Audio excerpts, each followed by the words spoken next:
Salve, salve galera, tudo bem com vocês? Hoje eu estou aqui para falar um pouquinho sobre história do teatro, né? Continuar a nossa saga pela história do teatro ocidental e esperar a galera entrar para a gente começar a nossa live e dar sequência nesse pequeno projeto que eu e o Felipe propomos para estar em contato com vocês durante esse período de quarentena, fazendo o que a gente mais gosta de fazer, que é ensinar teatro ou trocar um pouco de conhecimento com quem se interessa por teatro. Então, sejam todos e todas muito bem-vindos à nossa live. E para iniciar, nós iremos falar um pouco hoje do que a gente já até fizemos uma live a respeito disso, que é sobre o teatro barroco, com ênfase para o teatro jesuíta e para o teatro em espanhol, né? Nós iremos retomar essa fala. Então, quem já viu, a gente vai reforçar algumas coisas. Quem ainda não viu essa live, a gente vai falar sobre o teatro jesuíta e o teatro espanhol, né, no período barroco da história do teatro ocidental. Todas as nossas lives que a gente produz, né, todas as lives anteriores a essa, estão no nosso canal no YouTube. Só você pesquisar lá no YouTube, Sala de Giz, e lá vocês irão ter acesso a todas as lives que eu produzi da história do teatro e as lives que o Felipe produz na segunda-feira, que fala sobre o corpo do ator, né? Então, só ir lá no nosso canal. Além disso, no nosso canal do YouTube, a gente vai...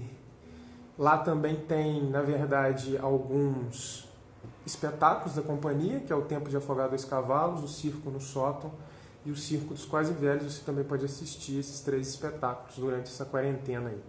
Ok? Felipe Moratori disse que no final eu vou tocar ukulele, que você está vendo ele lá na estante. Ele está lá, minha nova aquisição aí de quarentena, estou aprendendo, todo dia eu treino um pouquinho, já sei 2 bases de 2 músicas diferentes, mas muito inicial ainda, estou treinando, tenho uma dificuldade motora em trocar instrumentos, mas sairei dessa quarentena tocando um instrumento, que é um dos objetivos que eu coloquei para me manter vivo e feliz enquanto estamos presos dentro de casa, nesse período. Beleza? Então, nossas lives anteriores já estão no nosso canal no YouTube, nossos espetáculos também estão no canal no YouTube, e hoje nós falaremos do teatro no período barroco, com enfoque para o teatro jesuíta e o teatro em espanhol. O que acontece no período barroco na Europa, né? A Europa sai da Idade Média, entra num período da razão, que é o Renascimento, né? Onde as pessoas começam a questionar a instituição que é a Igreja Católica, né? E aí surge a Reforma Protestante nesse período, né? Questionar os dogmas, os ensinamentos da Igreja Católica, não o cristianismo em si. E a Igreja Católica perde força com esse período da razão. E o que acontece no período barroco? No período barroco, a Igreja Católica, para retomar os seguidores, ela prepara essa contra-reforma, né? O que é a contra-reforma? A Igreja Católica dando uma resposta à reforma protestante que vem acontecendo na Europa. Então, como um movimento dessa contra-reforma, o barroco surge como um movimento artístico também que vai contemplar essa contra-reforma da Igreja Católica, né? Alinhando nas artes uma busca pela antiguidade clássica atrelada ao cristianismo, né? Sempre trabalhando com muitos recursos visuais, muita pompa, muitos efeitos, porque nesse período eles começaram a investir nisso para conseguir novos adeptos dos dogmas católicos, cristãos e etc. E aí o que acontece? Os jesuítas são uma instituição, né, da Europa. E esses jesuítas, como eu já havia falado lá no Renascimento, o teatro ele ganha uma conotação profissional, né? Diferente da Idade Média, que que as pessoas não viviam de teatro, no Renascimento as pessoas começam a trabalhar e a viver de teatro. E ele ganha essa conotação profissional. Os jesuítas percebem que, com os efeitos visuais criados nas cenas, né, os efeitos sonoros, né, a encenação, ela tem muito mais poder do que uma homilia feita por um padre no púlpito da igreja, por exemplo. E ele começa a criar peças, né, que retratem tanto a vida de santos como lendas, né, como espetáculos que falem da moral, dos bons costumes, né, os personagens são alguns são alegóricos, né, que trazem essas questões para dentro da sociedade, né, enfim, essas virtudes, esses pecados, e eles começam a usar o teatro para catequizar as pessoas e atrair mais seguidores, mais pessoas para a Igreja Católica, né? Tem uma fala que diz que eles criaram um espetáculo em que 14 nobres que participaram do espetáculo, 14 pessoas que participaram do teatro, se converteram ao cristianismo e entraram para a Igreja Católica de certa forma, virando monges, indo para monastérios, fundando congregações, enfim. Então eles viram nesse teatro, né, muito mais que só o poder do texto, né, da palavra, o poder visual, que eram grandes espetáculos com recursos visuais, muita gente em cena, né, centenas de atores, né, um recurso musical, recurso cenográfico, maquinaria cênica.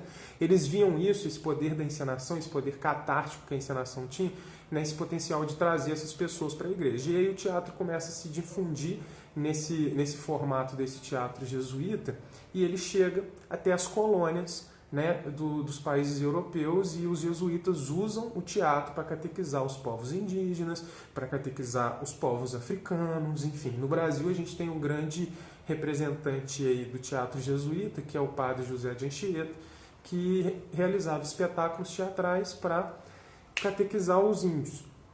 Como as missas e todo o linguajar da Igreja Católica era no latim, o que acontecia? Os espetáculos tinham esse apelo visual, porque as pessoas, mesmo que não entendessem o que estava sendo dito pelos atores em cena durante a encenação, né, nesse teatro jesuíta, eles conseguiam entender a dinâmica da cena por esse apelo visual. E também folhetos que eram distribuídos explicando a moral da peça, a história da peça. Então, o teatro jesuíta ele surge na Europa como esse teatro que tem essa função de catequizar, de trazer pessoas, mais uma vez, para a Igreja Católica, com o intuito de fortalecer novamente a Igreja que antes começou a ser enfraquecida pela era da razão, da reforma protestante, do Renascimento. Ok? Na Espanha, né, esse teatro jesuíta ele tem força, e a Espanha, especificamente nesse período, ela tem alguns autores que trabalham espetáculos teatrais. Na Espanha, a gente pode falar que os espetáculos produzidos, né, todo espetáculo teatral, todo drama espanhol, eles chamavam de comédia, né? Então existiam diversas comédias, diversos estilos de comédia, que não necessariamente era só comédia como nós conhecemos, mas comédia como espetáculos no geral, né, nesse período na Espanha.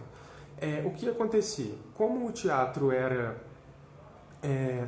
tinha essa característica dos jesuítas, que eram realizados em pátios de igrejas, em fundos de monastérios jesuíticos, etc. Na Espanha, o teatro era realizado ao ar livre, né? Eles escolhiam um lugar onde tinham várias casas em volta, e no meio dessas casas eles montavam um palco. Então as pessoas podiam assistir os espetáculos das janelas de suas casas. Eles colocavam bancos em volta desse palco, onde as pessoas podiam se sentar e interferir nesses espetáculos. E também tinha uma construção, que eram os camarotes, para as damas da corte de grande poder aquisitivo também assistir aos espetáculos. Então os espetáculos aconteciam de dia, e nesses lugares, que eram chamados de corrales, né? Ou curral, né? Daí vem a origem da palavra, da expressão do teatro de curral em espanhol, né? Com essa influência desse teatro jesuítico, né, eles começam a produzir esses espetáculos. Um grande autor espanhol é Lope de Vega. Lope de Vega foi um dos maiores autores espanhóis de todos os tempos. Ele, nessa época, chegou a escrever 1.500 peças, pra você ter ideia, né? Uma pessoa escrever 1.500 peças de teatro é uma coisa assim, fora do normal, né? Dizem que sua primeira peça que ele escreveu foi com 11 anos de idade. Então, Lope de Vega era muito reconhecido na Espanha como esse grande autor desses teatros de curral ao ar livre, né, dessas comédias, né, um gênero que ele gostava muito de trabalhar eram as comédias de capa e espada, né, que tinham diálogos rápidos e duelos em cena, né? Ele era um dos grandes escritores e ele também ajudou o teatro jesuíta quando ele começou a escrever peças para as colônias espanholas aqui na América e também na África, né? Tem uma de suas peças e ele coloca um cacique indígena como um enviado de Deus, né? E a partir disso ele fortalece essa catequização, né? Esse teatro catequético produzido pelos jesuítas também, quando ele escreve peças para esse fim de catequizar tanto nas colônias e também passar essa moral dentro da Espanha da época. O que acontece? O Lope de Vega, o teatro começa a ganhar grande popularidade, não só entre o povo, nas ruas, como também nas cortes, né? Os reis, os nobres, né, começaram a construir nos palácios espaços específicos para que esse teatro pudesse acontecer. Na França, Luís XIV constrói seu palácio, ele tem a companhia que serve a ele nesse seu palácio, ele tem os dramaturgos reais, né? O teatro é muito importante nesse período lá na França também, e eles inventam maquinarias cênicas e processos de encenação, né? Jogos cênicos, onde eles favorecem esses efeitos visuais, efeitos sonoros, né? A música começa a servir ao espetáculo com inúmeros músicos, né? A ópera também surge desse processo, né? Bailarinos entram dentro dos espetáculos, então é um grande show assim, com muitos artistas envolvidos, né? Os próprios nobres participavam dos espetáculos, né? E aí, o que acontece? Na Espanha, Filipe IV, que é o rei da Espanha, ele também tem o seu dramaturgo, que na época é Lope de Vega. Só o que acontece? Lope de Vega está acostumado com esse teatro de curral, esse teatro mais simples, né? Onde o texto tem essa força, né? Onde tudo se dá pela palavra, essa construção cenográfica não está tão forte no teatro, né? Eles estão muito ligados ao texto, né? O cenário aparece dentro do texto, a ambientação cênica aparece pelo texto. Então Lope de Vega, quando vê essa maquinaria cênica chegando para ele, esses grandes cenários, essas grandes maquinarias cênicas que criam esses efeitos visuais na cena, ele começa a questionar se é esse teatro que ele gostaria de fazer. Ele diz que não é feito para esse teatro, né? O teatro que ele sabe fazer, esse teatro mais simples, onde o texto é mais simples, como eu posso dizer, mais simples visualmente falando, mas que tem um texto muito rebuscado, com rimas e com jogo de palavras, né? Mas quando ele se esbarra nessa maquinaria cênica, ele começa a se questionar enquanto autor, enquanto dramaturgo, e ele nunca se adapta a essa maquinaria, esses efeitos visuais proposto pelo teatro barroco, né? O que acontece na Espanha? Com essa popularização do teatro, eles começam a construir também casas de espetáculos, né? E essas casas de espetáculos teatrais, elas têm o mesmo formato que tinha esses teatros de curral. Um palco retangular no meio e essa estrutura em volta com os camarotes e os bancos embaixo, onde vão sentar as pessoas mais pobres, e nos camarotes as mulheres mais ricas, né? Então esse formato de construção teatral, ele foi tirado das ruas e criado um edifício nesse formato. Então, depois de Lope de Vega, né, paralelamente à existência do Lope de Vega, nós temos o Tirso de Molina. O Tirso de Molina, ele também escreveu bastante peças, né? Escreveu cerca de 400 espetáculos. né? Mas ele não chegou ao que Lope de Vega foi com 500 espetáculos. Mas o Tirso de Molina foi muito importante porque ele foi um autor que trabalhou esse entremeio. Ele não era nem um autor que conseguia jogar perfeitamente com essa maquinaria cênica, mas também ele não era um autor que negava essa maquinaria cênica, como Lope de Vega fazia, né? Então, o Tirso de Molina, ele cria um dos mais importantes assim, personagens da história mundial. Se a gente for pensar assim, todo mundo conhece esse personagem, né? Através do seu espetáculo Burlador de Sevilha. Ele influencia as pessoas nessa construção desse mito, desse conto do Dom Juan, né? Molière, inspirado por ele também, e constrói essa figura desse Dom Juan, que é esse grande conquistador de mulheres, né?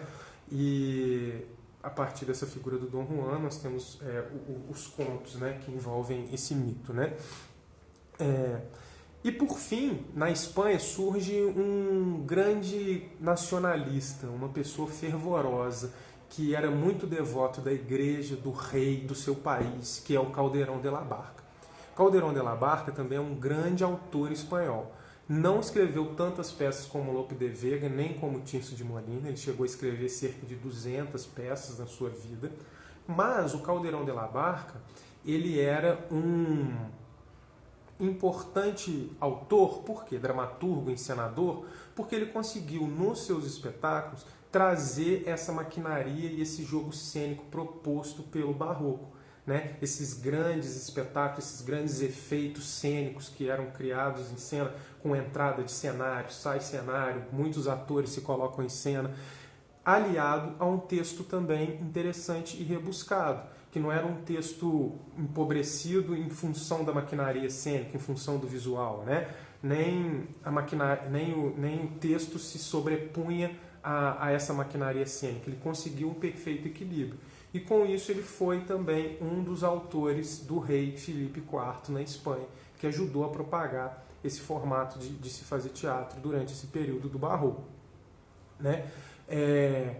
Diferente dos outros autores, né, o Calderón de la Barca, como ele era muito fervoroso, muito adepto e muito ligado ao seu país, ele pausou diversas vezes a sua carreira de autor para lutar em guerras que a Espanha estava envolvida. Então, por isso, talvez ele não tenha escrito tantas peças como os outros autores. Então, nós temos um teatro que é um teatro profissional. Nós temos uma instituição que começa a patrocinar esse teatro num primeiro momento, que são os jesuítas, e a partir disso eles vão para as colônias e utilizam esse teatro como uma forma de catequização nas colônias e na Europa como uma forma de trazer novamente adeptos para a Igreja Católica, né? Não através de textos rebuscados, grandes textos teatrais, mas também através do efeito visual cênico, né? Do jogo cênico. Então eles trazem isso para a cena e eles acreditam que mexer com as sensações do espectador faz com que ele se emocione mais facilmente e que eles consigam catequizar esses espectadores, né? E na Espanha nós temos esses autores, né? No primeiro momento Lope de Vega, esse grande autor, né? Considerado um dos maiores autores espanhóis de teatro, né? Ele tem uma frase muito interessante que ele diz que o teatro é o combate apaixonado entre dois seres humanos, né? E ele diz que para se fazer teatro você precisa de dois seres humanos, um tablado e uma paixão, né?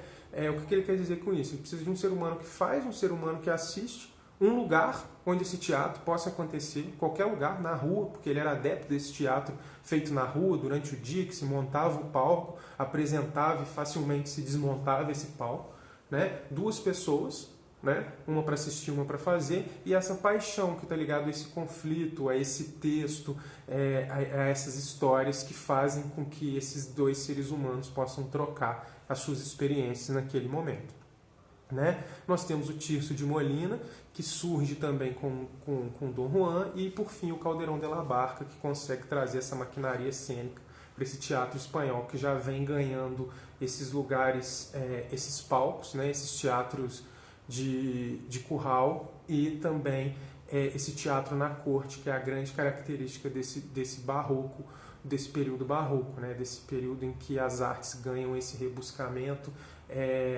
onde o exagero, né, dos efeitos visuais, o exagero das figuras, né, aparece nas artes, não só no teatro, mas nas artes visuais. Enfim, nós vemos as igrejas barrocas, nós podemos ter acesso a essas igrejas quando a gente vai numa cidade histórica, em Ouro Preto, por exemplo. Nós vemos como é uma igreja com inúmeros recursos visuais, né? Altares de ouro, santos, ao mesmo tempo que você vê santos, você vê animais, pinturas por todas as partes, arabescos, enfim. Nós vemos esse exagero, esse apelo, esse visual que mistura essa volta nas artes da antiguidade clássica e esse cristianismo. Bem, falado isso, semana que vem nós iremos falar do período romântico, do romantismo, ok? Dando sequência na nossa aula. Eu precisei fazer essa volta nesse teatro barroco porque eu não consegui salvar o último vídeo, então a gente ficou com déficit lá no YouTube, então eu fiz de novo e trouxe mais uma vez essas informações. Então, esse vídeo vai estar disponível no YouTube. Se alguém tiver alguma pergunta para falar sobre esse período, fica à vontade que eu vou abrir um tempinho para que vocês possam falar. Alguém quer fazer alguma pergunta, fazer algum comentário? A frase que eu citei, Vaninha, é que o teatro é o combate apaixonado entre dois seres humanos. É essa, Fernando? Acho que sim, né?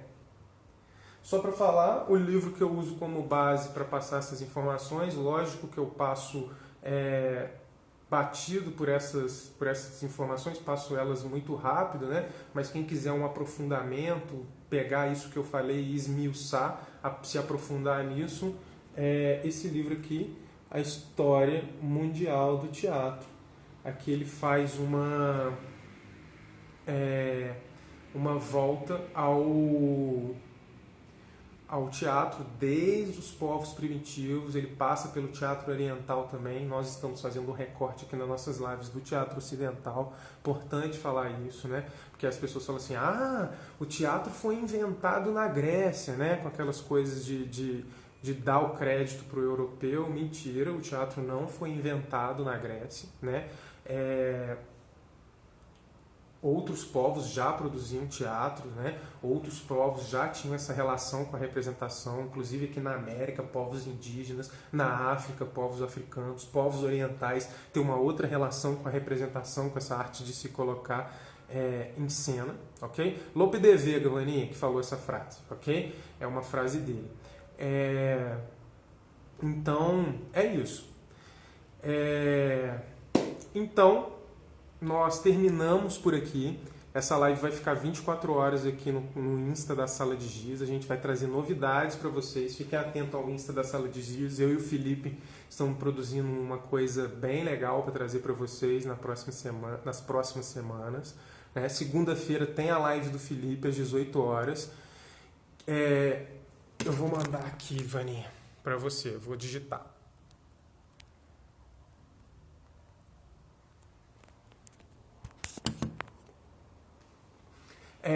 Na próxima semana nós temos a live segunda com o Felipe, quinta-feira comigo. Nós falaremos de romantismo, teatro nesse período do romantismo. E